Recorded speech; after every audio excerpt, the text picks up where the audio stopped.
Hello, welcome back or welcome in if you're new here. I'm Kirsten and I love to read books, and I've started doing monthly reviews of the books that I've been reading just so I have the opportunity to think more in depth about the books that I'm reading and consciously take them in. And I also just like to watch people's reviews, so I don't see why I shouldn't put out that content myself. You will have to bear with me, I am recovering from a chest infection. I constantly sound out of breath and I still feel and sound a little bit nasally, so hopefully I'll last through the entire video. So I read 5 books this month, and again, I think similarly to January, I had another really good reading month. Actually, probably better than January in terms of quality of books that I was reading, and I'm really excited to do these reviews. I have notes on my monitor here, so if you see me like looking this way, it's because I'm glancing at my notes. Again, I'm just going to do some general housekeeping. These are going to be quite in-depth reviews, so if you want to go into a book fully blind, please either come back to this video once you've read the book or just be reminded that I will be talking about aspects of the book. I won't necessarily say any spoilers that you can't find out from the blurb or the first chapter of the book. A lot of the books I read have quite heavy content warnings, so I will hopefully put these on the screen somewhere for you guys to see, because I just want people to be fully informed. But again, use your own time to search up the content warnings of these books. So the first book that I read this month was Shark Heart by Emily Habeck.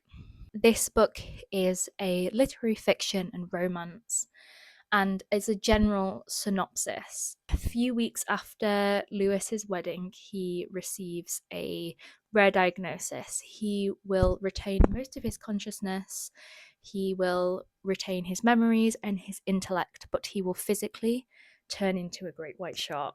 Lewis and his wife, Wren, they must learn how to deal with the anticipatory grief of Lewis's inevitable ending.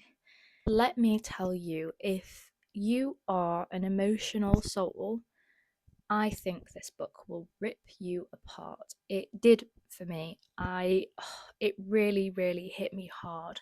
And despite its rather silly sounding plot of, a man turning into a great white shark, the level to which the grief is described in this book, the emotions behind every sentence in this book, just makes you forget that he's turning into a shark. It quickly normalizes the obscure plot. And I think that Emily Habeck has such a way with words that just is incredible to read about, and honestly, really, really realistic, because you can visualize this grief and you can visualize this torment that the characters are going through. I want to believe that this book is a metaphor for the disability or terminal illness. I can't discuss how well represented this is in the story because I am neither disabled nor terminally ill. So if you have experienced anything around this or know someone that has experienced this and have a slightly better understanding, please do let me know in the comments what your thoughts are on how well represented this was. I almost read this book as 2 separate novels in one. I think we had before Lewis's transformation and also after, but we had kind of 2 experiences, because the first half of the book was Lewis transforming into the great white shark, and then after was Wren's childhood experiences and also Wren's mother's experiences. And I just think that this really helped to ground the novel and ground Wren's experience in this trauma, because not only was she dealing with the anticipatory grief of Lewis turning into a great white shark, but then she dealt with the grief afterwards of Lewis's existence as a shark. Yeah, I just can't think of anything worse than a horrible mutation like this plaguing the earth. I think it's just so incredibly obscure, but so incredibly scary as well. There were some scenes in this book as well that were almost written as scripts, and this is because Lewis is an actor. I actually really enjoyed them. I really liked this book. I think Emily Habeck has an incredible way with words. Every sentence was like a punch. It just completely left like a hole in your stomach. I remember one day I was reading it on the way to work on the train, And I just sat there and I was like, why did I bring this book with me? I'm going to be in tears before I've even got into the office. I am going to say a spoiler now. So if you really don't want to hear a spoiler, please just fast forward to the timestamp that I'm going to put on the screen so you don't hear anything. This is a spoiler for the ending of the book. So if you don't want to know anything, please move forward and ignore this section. But I wanted to include it because I know that this book has been out for a while and there will be people that have read it. I will say the only thing I didn't really like about this book was the ending. I know that sounds really strange, but I'm not keen on pregnancy endings anyway. I find them sometimes a little bit like the easy option to end a book. It's a great way to round it off, I guess. I didn't think that Ren needed to have a pregnancy ending or a pregnancy in a child to have a satisfying ending to the novel. I think that, it was established throughout the book that she didn't have children, and the amount of trauma that she grew up with. Obviously, that's not to say that she didn't deserve children or she maybe didn't change her mind and wanted children anyway. But I just felt like it was a little bit ambiguous. Yeah, I just didn't think it was necessary. I don't think it ruined the book, but I don't think it was necessary. I think that we can obviously infer that the baby is Lewis's, which is what I'd hope. But I don't remember throughout the novel them mentioning that they had sex in the final year before Lewis's full, complete transformation. She did have a one night stand with a random man. So if it wasn't Lewis's baby, which again, I guess that doesn't matter. I think for her it probably matters. I guess it doesn't matter for the end of the novel because she got a child and she loves that child and that's great. But I just didn't think it was needed. But that was my thoughts. On the whole, I'd really recommend reading Shark Heart. I think it was a gorgeous book. The next book I read this month was Half His Age by Jeanette McCurdy. This is a literary fiction coming of age. The book is centered around Waldo, who is a 17-year-old girl fed up with life and boring sex, and she wants more. But what she really wants is her high school creative writing teacher, Mr. Corgi. Mr. Corgi is a married man with a child who is in a state of limbo because he's not excited by much anymore. He's not excited by his wife, he's not excited by his job, but what he is excited by is Waldo. I want to preface that this is an age gap romance, so again, protect yourself where you need to. And I also want to say that I did watch Jeanette McCurdy's episode on Call Her Daddy, the podcast, after I read this book. In this podcast episode and in her other novel, I'm Glad My Mum Died, her memoir, she openly mentions about having experienced an age gap relationship herself with a power imbalance that she had at 18. So I can imagine that this book, as she also explicitly said, has a lot of self-inserts. I don't ever rate non-fiction because I think strongly that we shouldn't rate people's life experiences. We can rate quality of writing, but I don't like to rate content because I think it's wrong to rate the content of someone's life, I guess. However, she has said that this book is a work of fiction, even though it has self-inserts, it is a work of fiction.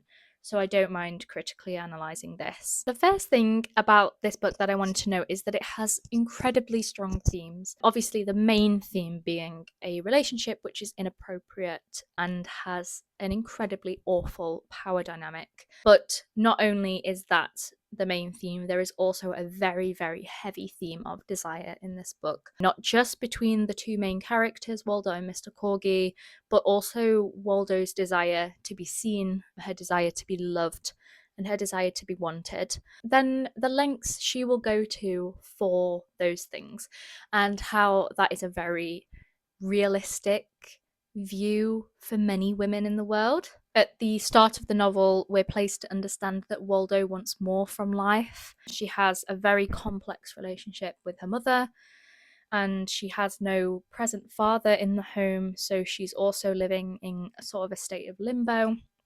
She's also at a very awkward age, 17.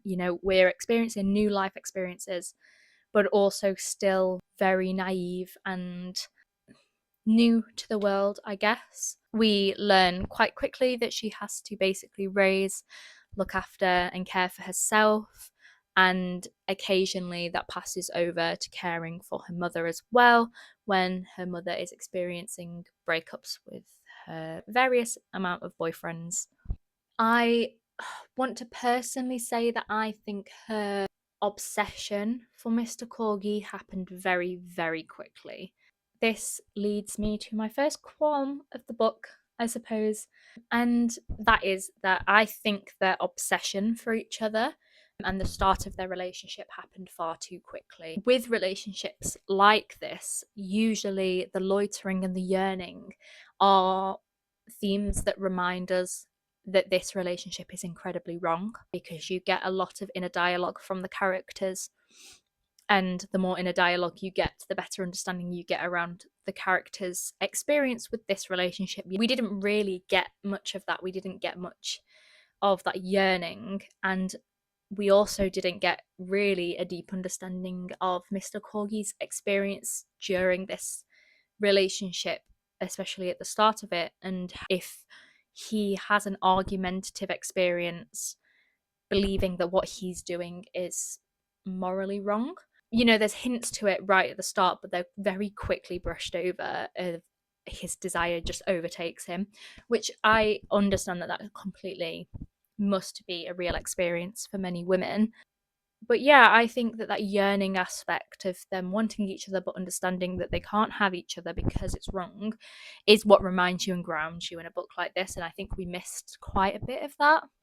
My second issue with the book, I'm just going to get them both out of the way now, is that throughout the entire novel, Waldo refers to Mr. Corgi as Mr. Corgi.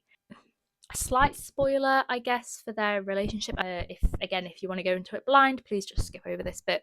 Even when they are in a fully fledged relationship, like after he's left his wife and they're together, she still refers to him as Mr. Corgi. I appreciate that there's a power imbalance, and that, you know, her experience of meeting this man was through her education. But you'd think at some point, especially after they start having a sexual relationship, that she'd refer to him by his first name, and that never happens. The closest we get to that is her calling him Corgi. And I found that really strange. I think, again, probably very intentional, and probably was made to remind you that it's a really weird relationship.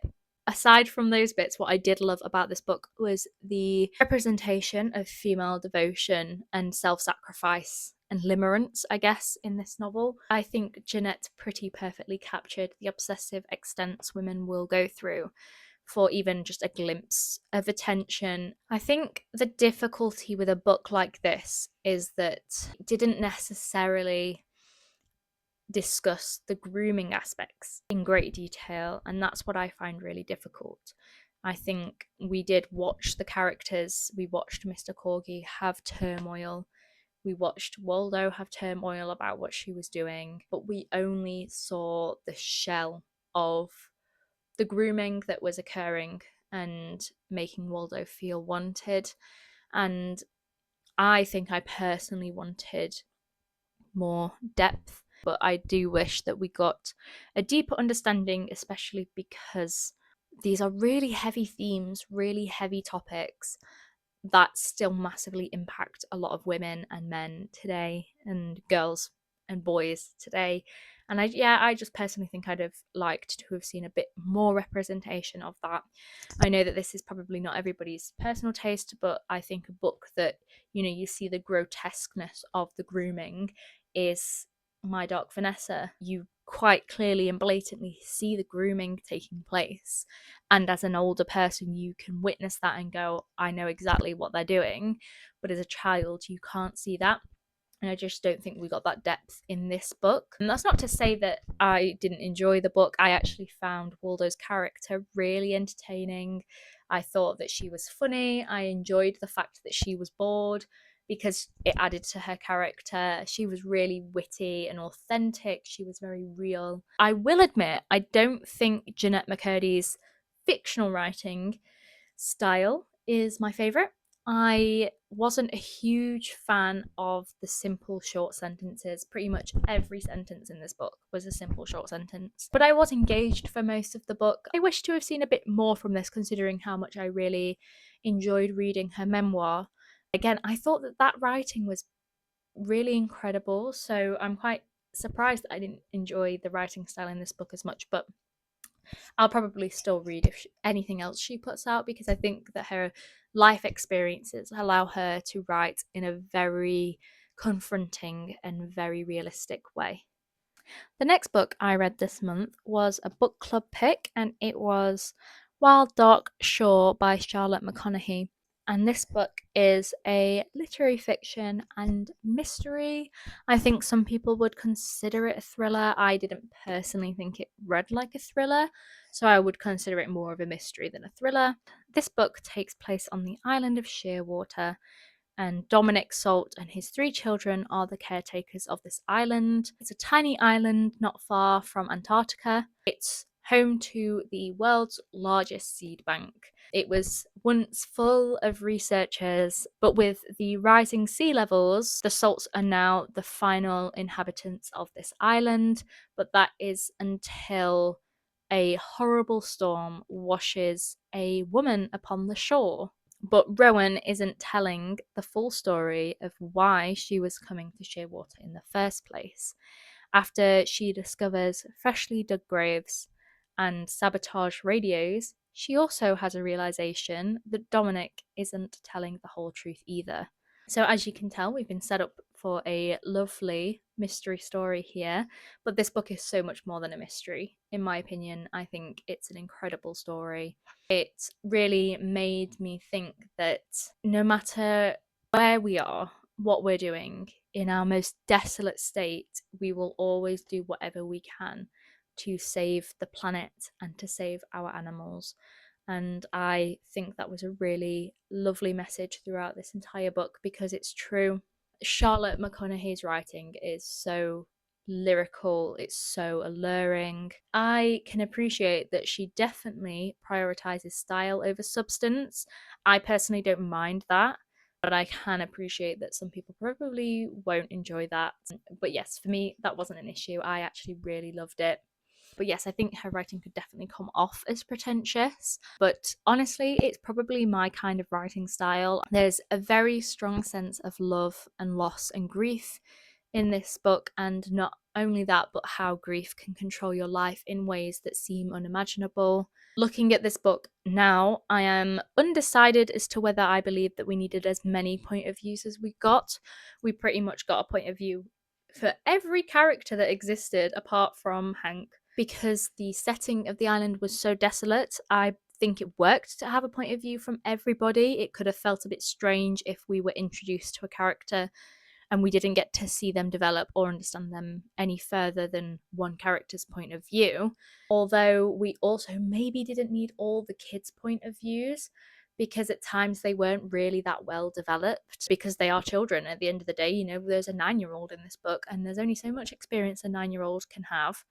And I saw some reviews online about people saying that, you know, all he talked about was wildlife, and do we really need that? And yeah, I can see where that's coming from, because he didn't necessarily offer anything extra to the novel other than another point of view. But I think I didn't mind it. I love a dual narrative anyway. I mean, this was more than dual, but I love a multi narrative anyway. So I didn't necessarily see it as a problem, but I can also understand at times where this book probably dragged for people because of the amount of times we were changing narratives throughout this story. Kind of going back to writing style, I think that it was very haunting, and I've said this word a couple of times now, desolate, but it was also very serene at the same time. You got this really great understanding of appreciation for an island that you didn't know. I felt like the island had its own character, the way that the weather was described, the way that the setting was described. I felt like the island was its own person, and it really drove the plot of the book, as the characters were destined to respond to the island and the quick turning weather. It's based off of a real island that Charlotte McConaughey visited during her writing process and research process for this novel. And I felt like that really came through, because I felt like it was an island that she'd definitely seen, that she was able to describe so well. Really appreciated the attention to detail in this novel. Overall, I think for a mystery, this book was really slow burn, maybe a bit too slow burn for my taste. I think that we could have had a few more drops of big news within the book as we were going, but I kind of think that the writing style and character development made up for it. I personally enjoyed it. I think you should pick it up if you like a literary fiction with mystery elements. Yeah, I really enjoyed it, and also the cover is just gorgeous, isn't it? Like, I just think that's a beautiful cover. The next book I read was The Vegetarian by Han Kang. This is a horror and it takes place in Korea. Young Hai and her husband are ordinary people. He's an office worker and she's a dutiful wife, but their marriage becomes upturned when Young Hai experiences a set of horrific nightmares that lead her to seek a more plant life existence, and thus to cure her mind, she becomes vegetarian. Yes, the book is as complicated as the synopsis sounds. What a weird book. It's really difficult because I don't think there is much to rave about with this novel, but I also think its messaging and its themes are incredibly important. This book was really rich with themes, especially of the patriarchy, female abuse, family beliefs, tradition, all of the things I generally love in a book, but I just think this novel was slightly too obscure for me. Whilst the book is called The Vegetarian, Young Hai's vegetarianism is literally just like the tip of the iceberg. It was so much more developed than that. Her vegetarianism represented an act of rebellion, breaking away from the mold as such. Her family and acquaintances and friends saw her turning into a vegetarian as an act of defiance, but really I think it was a way for Young Hai to gain some sense of control in her life. I don't think that the concepts of this novel escaped me at all. I'm pretty sure I understood everything that was happening in the novel. I actually usually really love books like this, but I do just think it was too abstract for me. I think that it was very complicated. My biggest issue, and obviously one of the most poignant parts of the book, I do appreciate that, was that the male characters and the male points of views we got, which took up 2/3 of the book, may I add. I appreciate it's not a big novel, but it took up 2/3 of the book, were so incredibly unlikable. I have never despised characters more than I have the men in this book. You were made to feel disgusted by their thoughts and their inner dialogue. You were made to feel astonished by their actions. And I did. I felt horrendous about everything. They were that unlikable that I just really didn't want to carry on reading. And I found that really unmotivating when reading this book. I had no interest at all in reading their grotesque opinions. I appreciate that that's the point. I just found it really hard to motivate myself to read it because all I was experiencing was complete and utter disgust throughout 2/3 of this novel. It was actually a complete wreck. This whole novel was like reading a car crash. I don't think there was a single experience in this book that made me feel happy. It was such a bleak novel. What is important about this book is the representation of female oppression. I think it begged the question, what is the cost of freedom? Is it madness? Is it isolation? And that's something really poignant to think about as a woman in quite a privileged setting. And I think the themes were really, really important to think about at a critical level. We should always be talking about this, even if you, as a woman, in your day-to-day life don't feel oppressed. It's important to critically think and critically understand that there are women in the world that are still incredibly oppressed. And this novel serves as an act for that. You know, it's set in a very modern day world, it's contemporary, and the women are treated incredibly awfully. And I think that's so important to remember. I had quite a personal experience with this book, specifically between the ways that Young Hai was discussing her experiences with her parents and her parents' responses to her choices. I attached to that quite personally. So I did struggle with those bits. I felt very seen, but also I felt very vulnerable whilst reading that. Han Kang has a very floral, no pun intended, a very floral and elaborate way of writing. Every sentence really did hit hard. That wasn't just because of the subject matter, but it was because of how it was written. You feel everything exactly how you're supposed to feel it. I really loved the lyrical prose. It was a really impactful book. And yeah, a lot of thoughts to be had about this novel. Now, this review could get very messy because I haven't wrote any thoughts down about this one yet, because I'm on my last 50 pages. But the final book I read this month was Monstrilio by Gerardo Samano Cordova. I hope I pronounced that correctly. I really do apologize if I didn't. Let's start with the genre. It's a horror novel. It goes beyond that, I believe. It's very obscure. And a grieving mother cuts out a piece of her deceased 11-year-old Santiago's lung, acting on fierce maternal instinct and the dubious logic of old folk tale. She nurtures the lung until it gains sentience. I am outstanded by this novel so far. I really hope that the last 50 pages live up to my expectations so far, because it has been an incredible read. The power of prose really comes through with this, and I have forgotten of its power until I had read this novel. The first chapter, or prologue, I can't remember if it was a prologue.